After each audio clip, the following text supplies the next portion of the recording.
तारीख थी 18 अप्रैल 1912। जगह न्यूयॉर्क शहर। रात के करीब 9:30 बजे थे और जोरों की बारिश हो रही थी। अब सोचिए, इस तूफानी रात में भी लगभग 40,000 लोग बंदरगाह पर अपनी सांसें रोके एक शयाज का इंतजार कर रहे थे। नाम था कारपैथिया। ये लोग दरअसल उन गवाहों का इंतजार कर रहे थे जो एक ऐसी खौफनाक कहानी से जिंदा बचकर आए थे जिसे सुनकर आज भी रोंगटे खड़े हो जाते हैं। ये जो कारपेथिया जहाज था ना, ये अपने साथ ला रहा था टाइटैनिक के कुछ बचे हुए लोगों को। RM टाइटैनिक पूरा नाम था, रॉयल मेल शिप टाइटैनिक। और जानते हैं इसकी सबसे बड़ी पहचान क्या थी? इसे कहा जाता था अनसिंकेबल, मतलब एक ऐसा जहाज जो कभी डूब ही नहीं सकता। पर देखिए किस्मत का खेल, यही जहाज सैकड़ों लोगों को अटलांटिक की बर्फीली गहराइयों में डुबो आया। तो आज हम बात करेंगे उसी जहाज की जो कभी इंसानी तरक्की का सबसे बड़ा सिंबल था, लेकिन जिसका अंत इतिहास की सबसे बड़ी त्रासदियों में से एक बन गया। तो चलिए कहानी को शुरू से शुरू करते हैं। थोड़ा वक्त में पीछे चलते हैं। 10 अप्रैल 1912 टाइटैनिक ब्रिटेन के साउथहैम्पटन से न्यूयॉर्क के लिए अपने पहले और आखिरी सफर पर निकला। माहौल एकदम जश्न का था। सोचिए, 1 लाख से ज्यादा लोग उसे विदा करने आए थे। ये कोई मामूली जहाज थोड़े ही था, ये तो इंजीनियरिंग का एक जीता जागता तैरता हुआ करिश्मा था।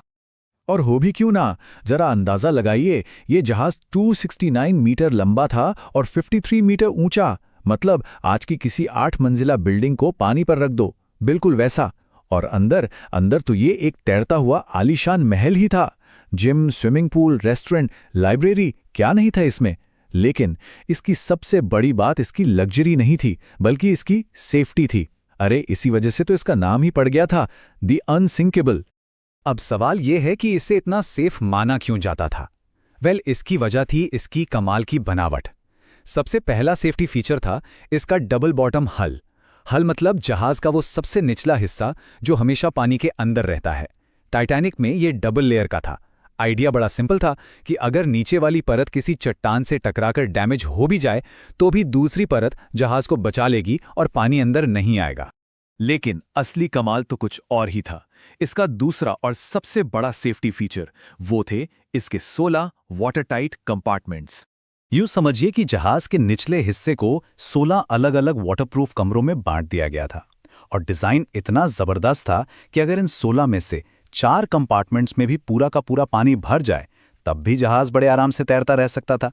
अब जाहिर है, एक साथ 4 से ज्यादा कंपार्टमेंट्स में पानी भरना यह तो लगभग नामुमकिन ही माना जाता था। और बस इसी भरोसे ने इसे न डूबने वाले जहाज का वो मशहूर खिताब दिलाया था। तो फिर सवाल वही है, ये जो नामुमकिन था वो मुमकिन हुआ कैसे? बस यहीं से कहानी में एंट्री होती है इंसानी लालच और ऐसी जानलेवा गलतियों की जिन्होंने टाइटैनिक की किस्मत उसके सफर शुरू होने से बहुत पहले ही लिख दी थी। देखिए, टाइटैनिक को बनाने वाली कंपनी थी व्हाइट स्टार लाइन, और वो अपनी सबसे बड़ी कॉम्पिटिटर कुनार्ड लाइन को किसी भी हाल में पीछे छोड़ना चाहती थी। प्लान ये था कि टाइटैनिक सिर्फ 6 दिन में न्यूयॉर्क पहुंचकर एक नया स्पीड रिकॉर्ड बनाएगा। लेकिन तभी टाइटैनिक के सिस्टर शिप ओलंपिक को कुछ इमरजेंसी रिपेयर की जरूरत पड़ गई। अब बिजनेस का नुकसान कौन सहे? तो कंपनी ने हड़बड़ी में टाइटैनिक को लॉन्च कर दिया।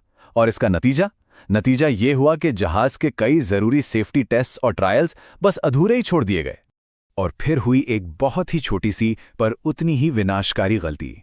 हुआ ये कि लास्ट मिनट में एक ऑफिसर डेविड ब्लेयर को हटाकर उनकी जगह दूसरे ऑफिसर को रख लिया गया।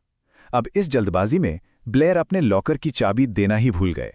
और जानते हैं उस लॉकर में क्या था? उसमें बंद थी जहाज पर मौजूद इकलौती दूरबीन। जी हां, सिर्फ एक चाबी की वजह से जहाज की निगरानी करने वाले लोग, जिन्हें लुकआउट कहते हैं, पूरे के पूरे सफर में सिर्फ अपनी आंखों के भरोसे थे। और अब हम पहुंचते हैं कहानी के उस हिस्से पर, 14 अप्रैल 1912 की वो मनहूस रात। वो रात जब एक एक करके की गई सारी गलतियों का हिसाब एक साथ होने वाला था। 14 अप्रैल की दोपहर से ही टाइटैनिक को आइसबर्ग, मतलब बड़े बड़े बर्फीले पहाड़ों के बारे में वार्निंग्स मिलनी शुरू हो गई थीं। शाम होते होते कम से कम 6 अलग अलग चेतावनियां मिल चुकी थीं। लेकिन व्हाइट स्टार लाइन के चेयरमैन जे ब्रूस इसमें, जो खुद भी जहाज पर ही थे, उन पे तो रिकॉर्ड बनाने का जुनून सवार था। उन्होंने कैप्टन को जहाज की रफ्तार कम करने से साफ साफ मना कर दिया। सोचिए, उस रात हालात कितने खतरनाक थे। आसमान में चांद का नामो निशान नहीं था। चारों तरफ घना अंधेरा। समंदर इतना ज्यादा शांत था कि आइसबर्ग से लहरों के टकराने की कोई आवाज भी नहीं आ सकती थी। और सबसे बड़ी बात, लुकआउट्स के पास दूरबीन नहीं थी। मतलब हर चीज जहाज के खिलाफ थी। और इन सब के बावजूद टाइटैनिक अपनी पूरी रफ्तार यानी करीब 40 किलोमीटर प्रति घंटे से एक ऐसे बर्फीले इलाके की तरफ बढ़ा जा रहा था जिसके बारे में उसे चेतावनी मिल चुकी थी। रात के 11:39 हुए थे। निगरानी कर रहे फ्रेडरिक फ्लीट को उस घने अंधेरे में अचानक कुछ दिखाई देता है। एक बहुत बड़ी काली परछाई ठीक सामने। उसके हाथ कांपने लगते हैं। वो 3 बार खतरे की घंटी बजाता है और ब्रिज पर फोन करके बस एक ही बात चिल्लाता है, सामने आइसबर्ग है। ब्रिज पर मौजूद ऑफिसर्स ने फौरन एक्शन लिया। इंजन को पूरी ताकत से रिवर्स किया गया। जहाज को बाईं तरफ मोड़ने की जी जान से कोशिश की गई, लेकिन अब बहुत देर हो चुकी थी। टाइटैनिक इतना बड़ा और इतना तेज था कि उसे इतनी जल्दी मोड़ना नामुमकिन था। ठीक 1 मिनट बाद रात के 11:40 पर एक जोर की गड़गड़ाहट हुई और जहाज का किनारा उस बर्फीली चट्टान से रगड़ता चला गया। टक्कर इतनी जोर की नहीं थी।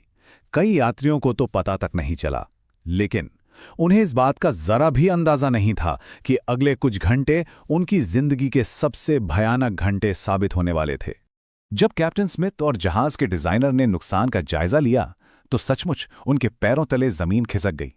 आइसबर्ग ने जहाज के साइड में एक बहुत लंबा कट लगा दिया था और इसकी वजह से जहाज के 6 वाटरटाइट कंपार्टमेंट्स में तेजी से पानी भर रहा था। 6, याद है ना, जहाज सिर्फ 4 कंपार्टमेंट्स का डैमेज झेल सकता था। इसका मतलब अब सिर्फ एक ही था, अनसिंकेबल टाइटैनिक अब डूबने वाला था। और तभी एक और खौफनाक सच सामने आया। जहाज पर 2240 लोग थे, लेकिन लाइफ बोट्स वो सिर्फ 1200 लोगों के लिए थीं। मतलब आधे से ज्यादा लोगों के लिए तो बचने का कोई रास्ता ही नहीं था। और बदकिस्मती देखिए, उस अफरा तफरी में जो पहली लाइफ बोट्स पानी में उतारी गईं, वो भी आधी अधूरी ही भरी थीं। कैप्टन स्मिथ ने फौरन मदद के लिए डिस्ट्रेस सिग्नल भेजने का ऑर्डर दिया। एक सिग्नल पास के ही एक जहाज कारपेथिया को मिला, लेकिन वो टाइटैनिक से 4 घंटे की दूरी पर था। पर कहानी में एक और जहाज था, SS कैलिफोर्नियन, और ये जहाज बहुत ही ज्यादा करीब था। ये जो कैलिफोर्नियन जहाज था वो सिर्फ 37 किलोमीटर दूर था। सोचिए, इतना पास कि उसके क्रू मेंबर्स को टाइटैनिक से छोड़े जा रहे सफेद रॉकेट साफ साफ दिख रहे थे। लेकिन उस रात उस जहाज के वायरलेस ऑपरेटर ने अपना रेडियो बंद कर दिया था और वो सोने चला गया था। उसे टाइटैनिक का कोई डिस्ट्रेस सिग्नल मिला ही नहीं और कैप्टन ने भी उन रॉकेट्स की जांच करना जरूरी नहीं समझा। और इस तरह मदद कहीं से नहीं आई। पानी का तापमान था -2 डिग्री सेल्सियस, इतना ठंडा कि उसमें गिरने वाले किसी भी इंसान के बचने का कोई चांस ही नहीं था। टक्कर के ठीक 2 घंटे और 40 मिनट बाद सुबह के 2:20 पर टाइटैनिक 2 टुकड़ों में टूट गया और हमेशा हमेशा के लिए अटलांटिक महासागर की अंधेरी गहराइयों में समा गया। उस रात 2240 लोगों में से सिर्फ 706 ही जिंदा बच पाए। सालों तक दुनिया इसी सवाल में उलझी रही कि आखिर इतना मजबूत जहाज इतनी आसानी से कैसे डूब गया। इस एक सवाल का जवाब मिलने में 70 साल से भी ज्यादा लग गए और जवाब तब मिला जब टेक्नोलॉजी ने हमें समंदर के उन गहराइयों में झांकने की ताकत दी। ये बात है सितंबर 1985 की।